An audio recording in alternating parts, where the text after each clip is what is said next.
Joining us now is State Senate Majority Leader Andrea Stewart-Cousins. Thank you so much for being here again. I really appreciate it. So it's always good to be with you, Morgan. Thank you. So I want to start first with this budget gap. State lawmakers, as you know, don't return back up to Albany until January. But how are you leaders preparing for this potential $7.5 billion federal budget gap that could just get even larger? Well, we are obviously always focused on trying to make things affordable for New Yorkers. We are absolutely laser focused on what's happening on the federal government because, as you know, the budget that we're talking about will be driven by the lack of action or the terrible actions that are happening from our federal government. So obviously, we are once again looking at how are we going to fund the nation with a federal government shutdown looming. I hate to say this, but I will say it again. There are a handful of lawmakers here in New York, in Congress, that could say no to so many of the proposals and so many of the things that are about to happen.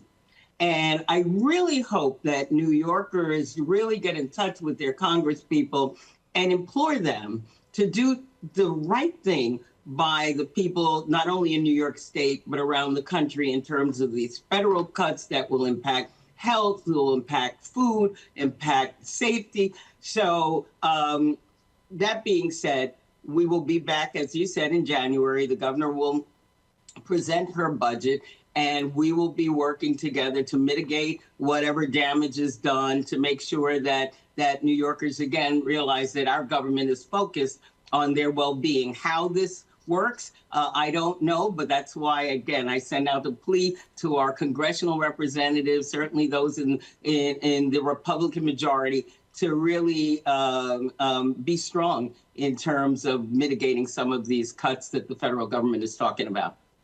You're exactly right. There are so many uncertainties right now. So you also expressed last week that you potentially support raising taxes on millionaires and corporations. I know you still have to go back to the conference and everyone has to decide, but some of these tax revenue could go towards things like free childcare and free buses, some of Mamdani's initiatives that you've said you've also supported.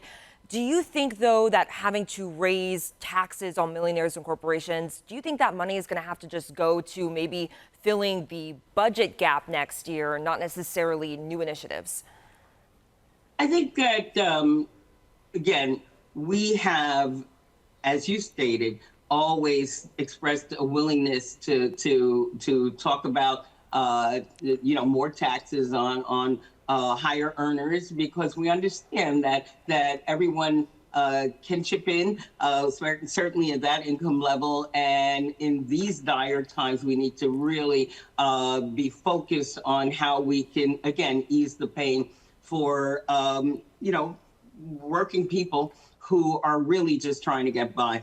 So I know there'll be a conversation, but I also want you to know that we have been in the forefront of childcare, reducing childcare expenses, expanding childcare eligibility, because we understand how important that is, not only to the economy, but for working families as well as children. We have, piloted free buses and see how that works out. So we're focused on affordability. That's why we fully funded public education.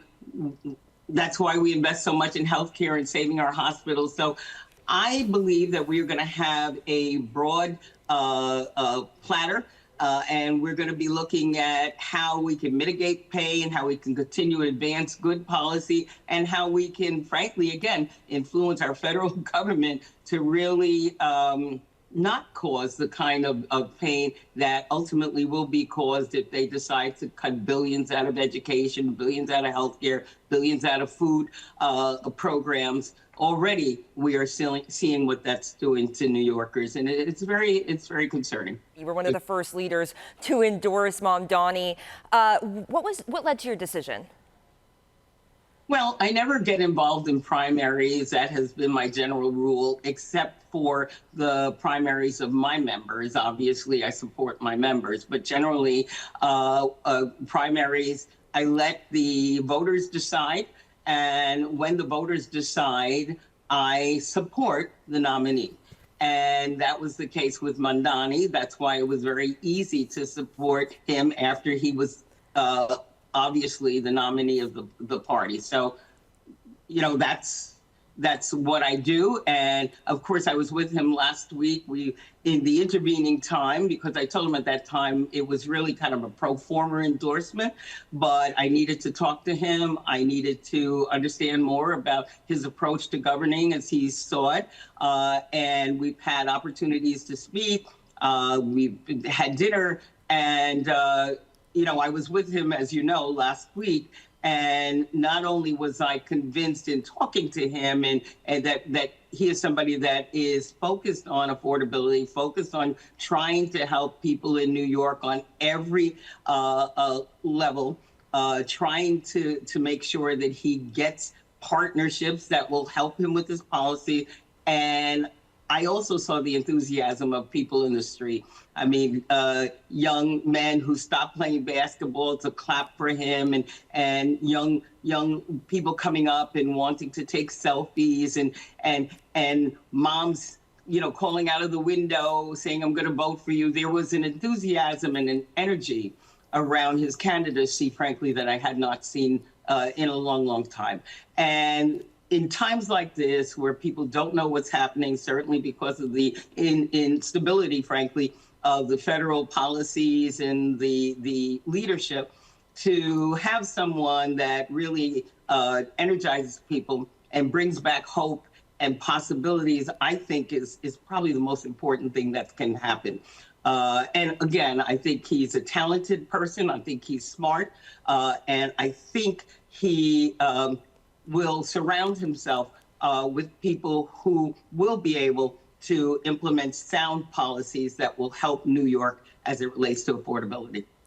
There's been some hesitation from congressional lawmakers on endorsing Mamdani just because he's a Democratic socialist, among some other things. Are you concerned at all that embracing Mamdani into the Democratic Party, that opens a door for challenges on the left against some of your maybe more moderate Democrats in your conference?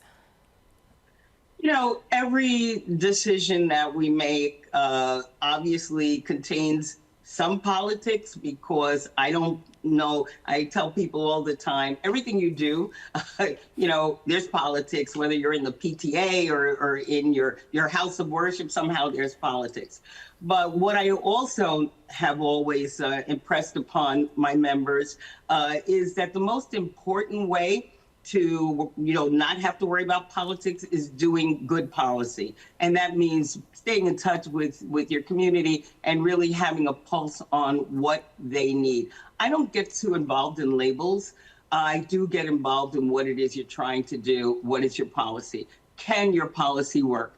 If it's a sensible policy, how do we make it work so that it is impactful in the ways that you want it to be impactful? So frankly, one of the reasons that we are the longest serving Democratic Senate majority in the history is because we have focused, laser focused on serving people, serving our communities, serving the people of New York State with our policies. So I believe that when you do good policy, it is good politics.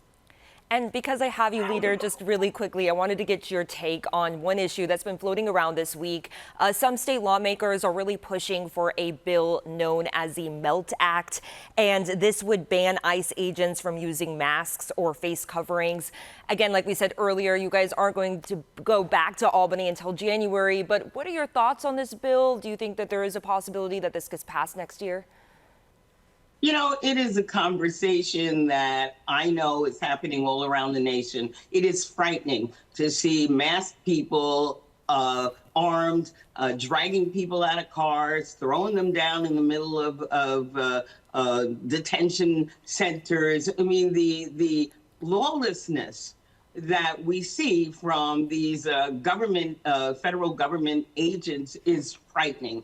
But it also sends a message, too, that they really don't care about laws. They don't care about policy.